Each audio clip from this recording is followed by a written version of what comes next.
विद्यार्थियों, अब हम अपनी अगली कविता को पढ़ेंगे। हम हमारे यहाँ एमए उत्तरार्ध के इस प्रश्न पत्र को पढ़ रहे हैं जिसमें आधुनिक कविताएं हैं। हम कामायनी पढ़ चुके हैं, हम राम की शक्ति पूजा पढ़ चुके हैं, हम ब्रह्म राक्षस भी पढ़ चुके हैं। लेकिन अब हम आगे असाध्य वीणा नामक कविता का अध्ययन करेंगे, जो अज्ञेय ने अपने आंगन के पार द्वार नामक संग्रह में लिखी है। और यह नई कविता जो है वह अज्ञेय द्वारा विरचित आंगन के पार द्वार संग्रह से असाध्य वीणा नामक लंबी कविता है ये, और हम इसका अध्ययन करेंगे। यह कविता जो है, इसका पूर्व भूमिका मैं आपको बता दूं कि यह एक बौद्ध कथा से ली गई है, जिसमें बौद्धों का राजकुमार पीवो होता है, वो उस असाध्य वीणा को साधता है। और वो किस तरीके से साधता है, यहाँ ये जो असाध्य वीणा है ये असाध्य इसीलिए है कि आज तक इसे कोई अभी तक साध नहीं पाया।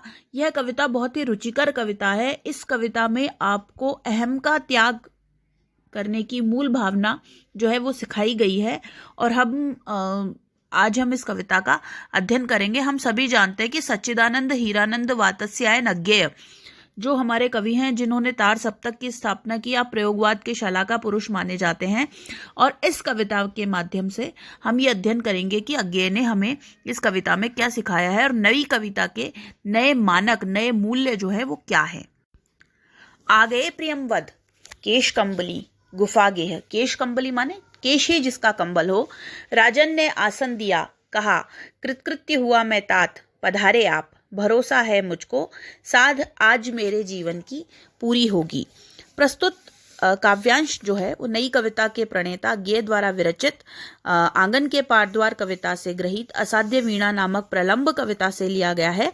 इसमें राजा असाध्य वीणा को साधने आए कलाकार प्रियमवद का स्वागत करते हुए कहते हैं कि कितने आनंद का विषय है कि आप मेरी इस असाध्य वीणा को साधने के लिए आए हैं। आप प्रियमवद केश कंबली गुफा गेह, जिसका गुफा ही घर हो, ऐसे आप प्रियमवद आ गए हैं, और प्रधारिये आपका स्वागत है।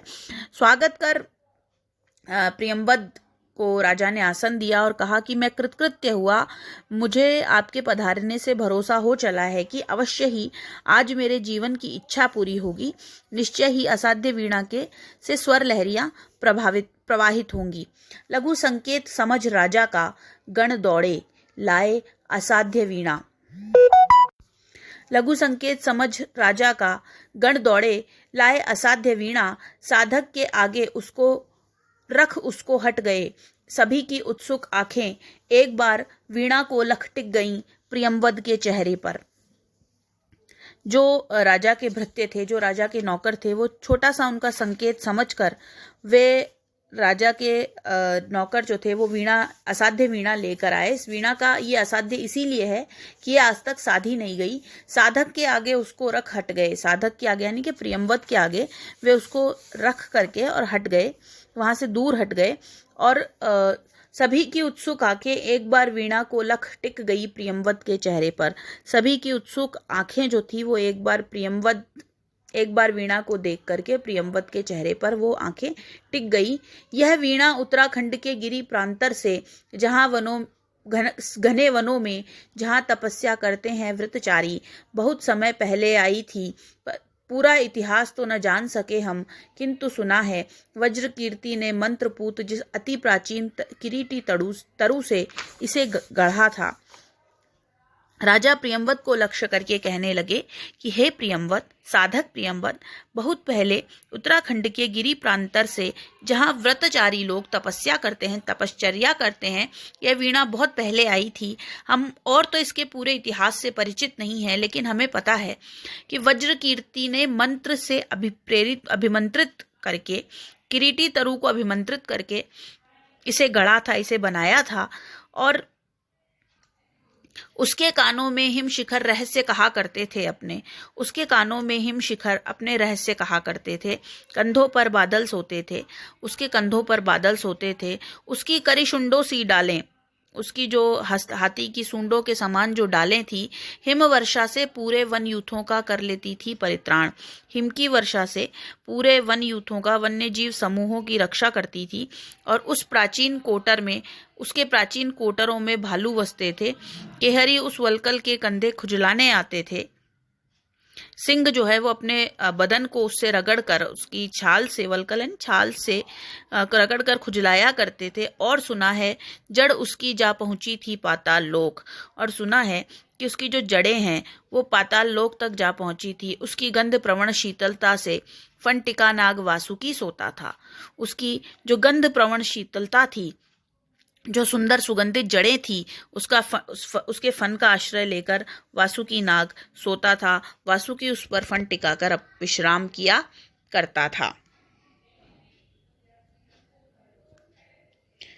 उस किरीटी तरु से वज्र कीर्ति ने सारा जीवन इसे गढ़ा।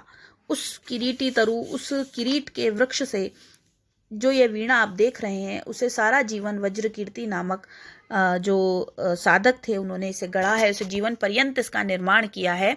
हट साधना यही थी उस साधक की। वीणा पूरी हुई साथ साधना, साथ ही जीवन लीला। वीणा पूरी हुई और वीणा के निर्माण के साथ साथ ही दुर्भाग्यवश साधक वज्र कीर्ति की साधना भी पूरी हुई और इसके साथ ही उसकी जीवन लीला भी खत्म हो गई। राजा रुके, लंबी सांस लंबी लेकर फिर बोले, मेरे हार गए सब जाने माने कलावंत, सबकी विद्या हो गई अकारथ दर्पचूर। फिर राजा निश्वास लेकर बोले कि इस वीणा को जानने से मेरे सारे कलावंत हार गए और उनकी सारी विद्या प्रवीणता अकारत हो गई। उनके शिरमौर कलावंत भी उनका भी दर्प चूर चूर हो गया। आज तक कोई भी गुणी साधक इसको साधने में समर्थ नहीं हो सका और ये असाध्य वीणा ही ख्यात हो गई, असाध्य वीणा के रूप में ही यह ख्यात हो गई, प्रसिद्ध हो गई। पर मेरा अब भी है विश्वास, कृच्छ तप वज्र कीर्ति का व्यर्थ नहीं है। लेकिन मेरा अब भी विश्वास है कि वज्र कीर्ति जैसे साधक की यह साधना व्यर्थ नहीं जाएगी। वीणा बोलेगी अवश्य, पर तभी जब सच्चा स्वर सिद्ध गोद में लेगा। ये वीणा जरूर बोलेगी, लेकिन जबकि इसको स्वर सिद्ध साधक इसको गोद में लेगा, इसको उठाएगा। हे तात प्रियमवद, यह रही सम्मुख तुम्हारे वज्र कीर्ति की वीणा। हे प्रियमवद, यह वीणा तुम्हारे वज्र कीर्ति की वीणा तुम्हारे सामने रखी हुई है। यह मैं, यह रानी भरी सभा है। यह मैं हूँ, यह रानी है और यह भरी राजसभा तुम्हारे लिए प्रतीक्षारत है। सब उदग्र पर ये उत्सुक जन मात्र प्रतीक्षुमाण। ये प्रियमवद गुफा गए केश कंबली अपना कंबल खोल करके बिछाते हैं। यह जो सब उदग्र है, सब व्याकुल है, सब परिउत्सुक हैं, देखने के लिए उत्सुक हैं और सब जन प्रतीक्षुमाण, और हर व्यक्ति तुम्हारी प्रतीक्षा कर रहा है। केश कंबली गुफा गेह ने खोला कंबल।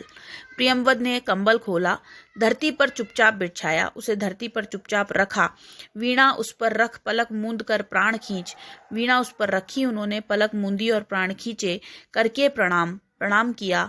अस्पर्श छुअन से छुए तार। यह महत्वपूर्ण है विद्यार्थियों। उन्होंने अस्पर्श छुअन, ऐसा लगे कि स्पर्श न हुआ हो, धीरे से तार छुए और धीरे से बोला, पर राजन मैं तो कलावंत हूं नहीं, पर राजन मैं तो कलावंत नहीं हूं, शिष्य हूं, साधक हूं, जीवन के अनकहे सत्य का साक्षी।